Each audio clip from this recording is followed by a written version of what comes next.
वहीं उनकी सहेली मंजू जी घमंडी और पुराने ख्यालों की महिला है। दोनों ही सास बन चुकी हैं और उर्मिला जी ने अपनी बहू को पूरी आज़ादी दी है, जो एक माँ अपनी बेटी को देती है। और उनकी बहू रीमा भी उन्हें अपनी माँ के समान प्यार करती है।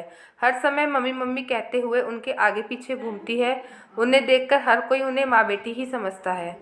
दोनों मिलकर घर का सारा काम करते हैं और घूमने और शॉपिंग भी साथ में ही जाते हैं।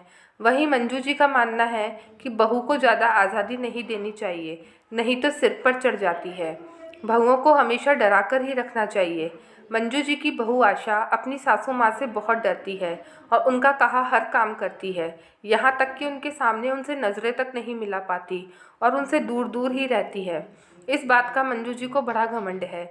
जहाँ भी जाती है यही कहती है, मेरी बहू तो मुझसे बहुत डरती है, मेरी कोई बात नहीं टालती, मेरे सामने कभी ऊंची आवाज़ में बात नहीं करती। एक दिन उर्मिला जी मंजू जी के घर जाती है। तब देखती है कि मंजू जी अपनी बहू आशा से काम पर काम बोले जा रही थी और बेचारी आशा बिना कुछ कहे हर काम कर रही थी। न जाने कितनी तरह के पकवान अकेले बना रही थी और मंजू जी बस हुक्म दिए जा रही थी।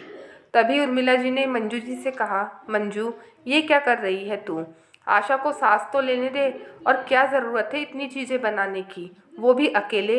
देख तो कितनी डरी सहमी सी लग रही है आशा। तभी मंजू जी बात काटते हुए बोली, उर्मिला तू तो रहने दे, बहुओं को ऐसे ही रखा जाता है, नहीं तो सिर पर चढ़ जाती है जैसे तेरी बहू चढ़ गई है। देखा नहीं उस दिन जब मैं तेरे घर आई थी तो कैसे तेरी बहू आराम कर रही थी और चाय नाश्ता भी तूने ही बनाया था। तब उर्मिला जी ने कहा, हाँ उस दिन मेरी बहू की तबीयत ठीक नहीं थी, मैंने ही उसे आराम करने को कहा था। और अगर एक दिन मैंने चाय नाश्ता बना लिया तो कौन सा पहाड़ टूट गया। वैसे भी मेरी बहू मुझसे बहुत प्यार करती है और मेरा बहुत ख्याल रखती है, और मेरा भी तो फ़र्ज़ बनता है ना कि मैं उसका ख्याल रखूं। अरे बड़ा ख्याल रखती है, सब नाटक है। ख्याल तो मेरी बहू रखती है, मेरा बिना बोले ही हर काम करती है, इसे कहते हैं प्यार। मंजू जी बड़े गर्व से बोली। तभी उर्मिला जी कहती है, ये प्यार नहीं, ये उसका डर है। मंजू वो तुझसे डरती है, जैसे हम स्कूल में हमेशा होमवर्क पूरा करके ले जाते थे क्योंकि हम अपने टीचर से बहुत डरते थे, इसलिए नहीं कि हम उनसे प्यार करते थे। ऐसा ही कुछ समझ ले। तू ही कहती है ना कि आशा तुझसे डरती है, अब तू ही बता जहाँ डर है वहाँ प्यार कैसा होगा।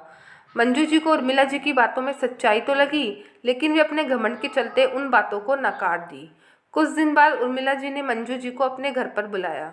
मंजू जी ने देखा कि दोनों सास बहू एक साथ मिलकर काम कर रही है, दोनों साथ में हंसते मुस्कुराते हुए काम कर रही है। और उर्मिला जी की बहू तो उर्मिला जी के आगे पीछे घूम रही थी, कभी प्यार से उर्मिला जी को दवा खिला रही थी तो कभी उनके गले से लग रही थी। उन दोनों के बीच का प्यार मंजू जी को साफ नजर आ रहा था। अब वह अपनी बहू आशा के बारे में सोचने लगी, जो उनके पास आते ही खड़ी हो जाती है और उनसे दूर रहने की कोशिश करती है। उसके चेहरे पर प्यार की जगह डर नजर आता है। आज पहली बार मंजू जी सोचने के लिए मजबूर हो गई। आज उन्हें लग रहा था कि उर्मिला जी सही कह रही थी, जिससे हम डरते हैं उससे हम प्यार नहीं कर सकते।